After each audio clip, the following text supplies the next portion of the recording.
नमस्कार, आप देख रहे हैं सी खबर भारत न्यूज। मैं हूं विवेक कुमार। आइए शुरुआत करते हैं आज की बड़ी और अहम खबरों के साथ। कहते हैं प्रतिभा उम्र की मोहताज नहीं होती और आज हम आपको दिखाने जा रहे हैं एक ऐसी ही तस्वीर जहां सवाल पूछने वाली एक नन्ही रिपोर्टर की प्रतिभा के आगे खुद मंत्री जी नतमस्तक हो गए। जी हां, केंद्रीय मंत्री प्रहलाद सिंह पटेल ने नन्ही रिपोर्टर के सवालों से प्रभावित होकर उसके पैर छूकर सम्मान किया। क्या है पूरा मामला, आइए दिखाते हैं ये खास रिपोर्ट। ये दृश्य है उस पल का जब नन्ही बिटिया छाया विश्वकर्मा एक टीवी रिपोर्टर के रूप में मंत्री प्रहलाद सिंह पटेल से सवाल पूछ रही थी। मंत्री जी के सामने सवालों की ऐसी बौछार हुई कि वे खुद को बिटिया की प्रतिभा के सामने नतमस्तक होने से रोक नहीं पाए। बिटिया छाया के सवालों में आत्मविश्वास था, समझ थी और जनहित से जुड़ा सरोकार भी। हर सवाल पर मंत्री प्रहलाद पटेल गंभीरता से जवाब देते नजर आए और अंत में उन्होंने जो किया उसने सबका दिल जीत लिया।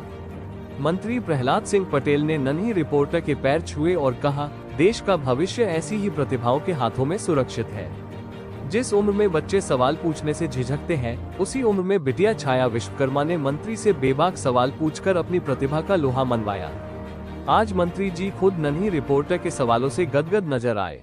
नन्ही रिपोर्टर की कलम और कैमरे के सामने दिखाई गई समझ ने ये साबित कर दिया कि बेटियां सिर्फ भविष्य नहीं बल्कि वर्तमान भी है।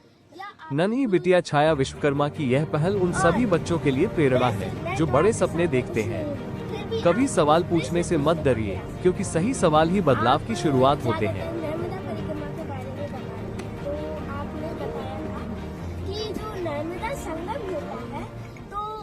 ऊर्जा बहुत होती है, तो आप कुछ बताना चाहते हैं, संदेशा देना चाहते हैं? नर्मदा संगम जहाँ पर होता है वहाँ जीवन की संभावना होती है और उद्गम जहाँ पर होता है वहाँ पर अपूर्व ऊर्जा होती है। माँ नर्मदा की परिक्रमा का मूल कारण है कि दुनिया में एकमात्र नदी है जो नर्मदा जिनकी परिक्रमा होती है और ये ताकत उसी कारण से मिलती है। लगता है नर्मदा जी का असर आप पर भी है, इसलिए आप हमसे अच्छा प्रश्न पूछ पा रहे हैं। तो वास्तव में जहाँ संगम होता है, चाहे पहाड़ों का हो, चाहे नदियों का हो, चाहे स्त्री पुरुष का हो।